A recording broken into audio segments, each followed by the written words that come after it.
The Lord be with you and with your spirit. A reading from the Holy Gospel according to St. Matthew.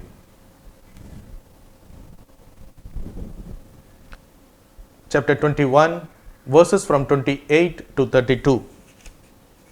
What do you think? A man had 2 sons. He went to the first and said, "Son, go and work in the vineyard today." He answered, "I will not." But later he changed his mind and went.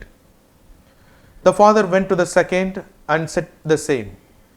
And he answered, "I go, sir." But he did not go.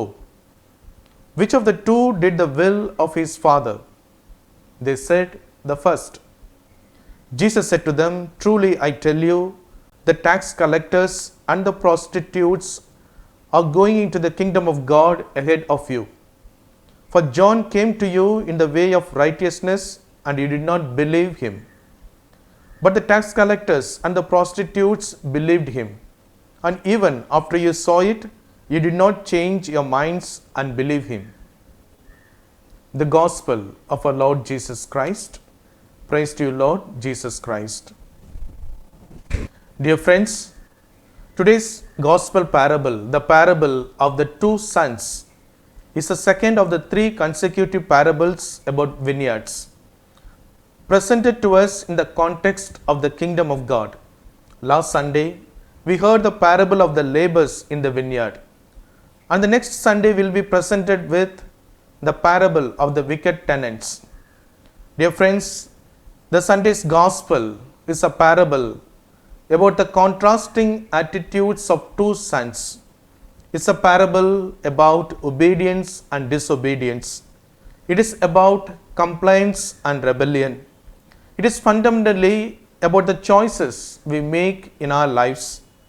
The first son who said no to his father, but who went and did his father wanted, is a type of outsiders, sinners and tax collectors. They did not live according to God's law, but were open to change of heart to conversion. The second son who says yes to the father, but does not deliver, is a stand-in for insiders, the religious authorities of the day, Pharisees and the elders, who were long on words, but short on deeds. They thought they, above all others, were pious and obedient, and yet their commitment was shallow and empty. The question is, dear friends, who is better between these 2 sons? Maybe your answer would be the one who said no, but at the end he did fulfill his father's will. Maybe we try to make a choice, but we have to admit that none of these are acceptable ways in Christian way of living. I can say that no one is better than the others in the sense that, like for example, in the case of the 2 sons, the 2 sons both caused pain.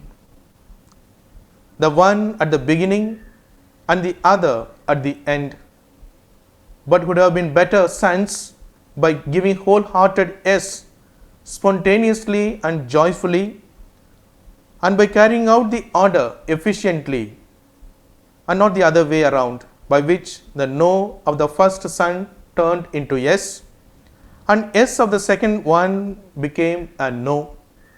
Dear friends, the true Christian should be better than both. What he says, he does. There should be consistency in his words and actions. It's like the story of a businessman who was ordering 500 ballpoint pens from an office equipment salesman. Later was writing the order in his notebook when suddenly the buyer said, "Hold on, I am cancelling the order." Wondering, the salesman asked, "Why did you suddenly cancel the order of ballpoint pens?" The businessman angrily answered, "Because he talked about ballpoint pens to me for half an hour, using every convincing arguments, and then you yourself write my order with a pencil. Dear friends, a man's words must be followed out by actions. No one likes a person of empty promises. This gospel is teaching us to consider the relationship between words and deeds. We must strive to translate our noble promises into noble performances, to carry out our fine words with our fine deeds. Often in life, we are given a choice to say yes or no. But we easily say yes when we mean no. It is easy to give our word. It doesn't cost anything. The cost comes later when we honor our word. Let us pray that we may move beyond rigid laws and regulations and legislations to clear convictions and concrete actions from our heart, so that our yes means yes and no means no.